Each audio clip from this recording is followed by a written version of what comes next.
Hello everyone, in this lecture we will be discussing about the cerebellum and its function. So there are three functional divisions of cerebellum. Number one is vestibulocerebellum, number two is spinocerebellum, and number three is corticocerebellum. So vestibulocerebellum is basically for regulating the tone, posture and equilibrium by receiving impulses from the vestibular apparatus. So there are certain impulses that are received from the vestibular apparatus by which the vestibulocerebellum maintains the tone, posture and equilibrium. Now moving on to the spinocerebellum. So the spinocerebellum also maintains the tone, posture and equilibrium. But here the impulses are received from the sensory impulses are received from the tactile receptors, proprioceptors, visual receptors and auditory receptors.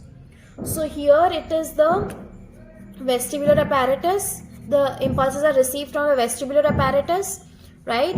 But here it is received from tactile receptors,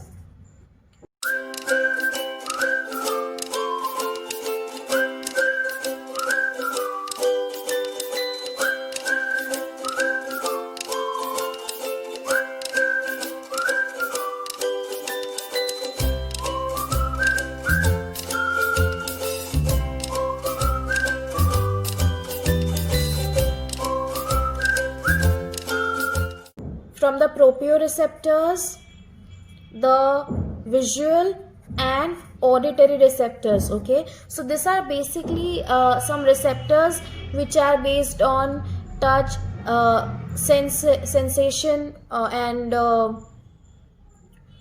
proprioception. So these are all the receptors by which the sensory impulses are received to the spinocerebellum, by the help of which it maintains the tone, posture and equilibrium. Okay, now moving on to the corticocerebellum.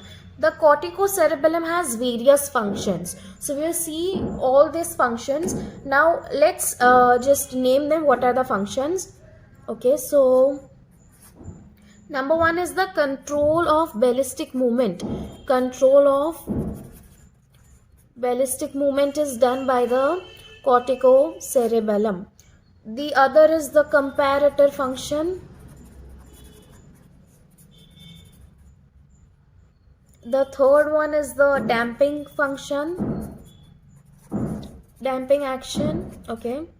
The fourth and fifth. Fourth one is the servo mechanism.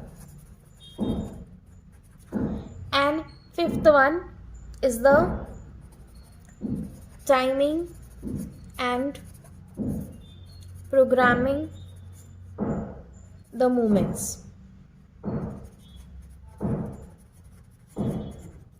So this is all about the cerebellum and its function. Now we will discuss each of the function of the corticocerebellum in detail.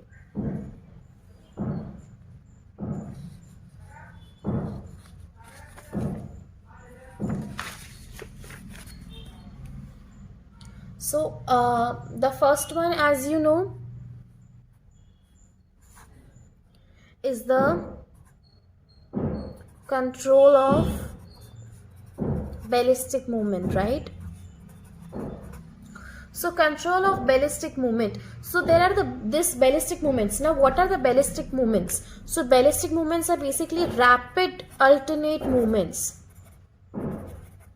So this rapid alternate movements, example typing, cycling, dancing, this all is done by corticocerebellum. So it basically, corticocerebellum helps in pre-planning of the ballistic movement. Okay, and also helps in the learning process. Now coming on to the second one is the comparator function. So comparator function, on one side what happens is the cerebellum receives impulses, information from the cerebral cortex. Okay, now the cerebral cortex is putting the information into the cerebellum. Cerebellum is receiving the information from the cerebral cortex, and on the other side the feedback is received. Okay, on the other side it receives feedback from the muscles. Yes. So one of the cerebral cortex receives, it provides information to cerebellum, and muscles gives feedback to the cerebellum. Which cerebellum? The corticocerebellum. So so there is a comparator function going on here. How? Let me explain. On one side, cerebellum receives information from the cerebral cortex regarding the cortical impulses which are sent to the muscles. So these are certain cortical impulses that are sent to the muscles. Okay. So information of this is sent to the cerebellum, and on the other side, it receives information and feedback information from the muscles regarding the actions under the instruction of cerebellar cortex. So this is a comparator function going on here. So by receiving the messages from both the ends, corticocerebellum compares the cortical commands for the muscular activity and the actual movements that are carried out by muscle. So cortical, let me explain you this in Hindi because this is very complicated. Cerebral cortex ने information दिया है cerebellum को किस बारे में, क्योंकि cerebellum ने cortical impulses भेजे थे मसल्स को, तो उसने वो वाली इंफॉर्मेशन सेरेबेलम को दे दी. मसल्स ने इंफॉर्मेशन दी कि सेरेब्रल कॉर्टेक्स से तो मुझे इम्पल्सेस आ गए, बट मैंने जिस हिसाब से रिएक्ट किया उसका फीडबैक जो है वो सेरेबेलम को दे दिया. So this is like the impulses that are sent to the muscles. This information of the cortical impulses sent to the muscles is sent to the cerebellum by the cerebral cortex, and on the other side, the muscles which is receiving this information from cerebral cortex, cortical impulses are received and they are reacting in a certain way. So this feedback is given to the corticocerebellum, and this corticocerebellum it compares both the things, the cortical impulses received and how the muscles are actually moving, right? So this is all about the comparator function. Now moving on to the third one, that is the damping action. So in the damping action, what occurs is it is referred to the prevention of exaggerated muscular activity.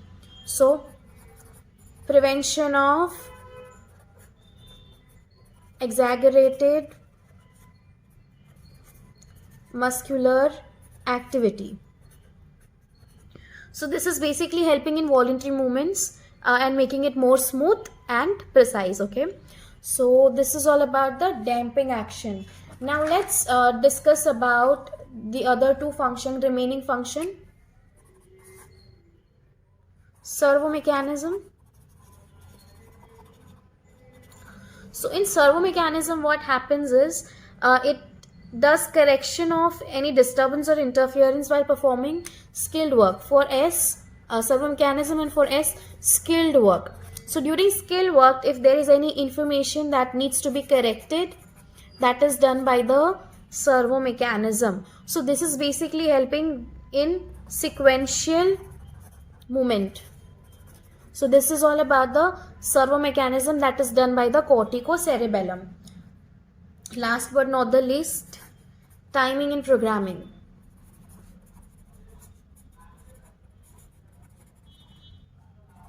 So timing and programming, again corticocerebellum does function of timing and programming while performing the learning processes.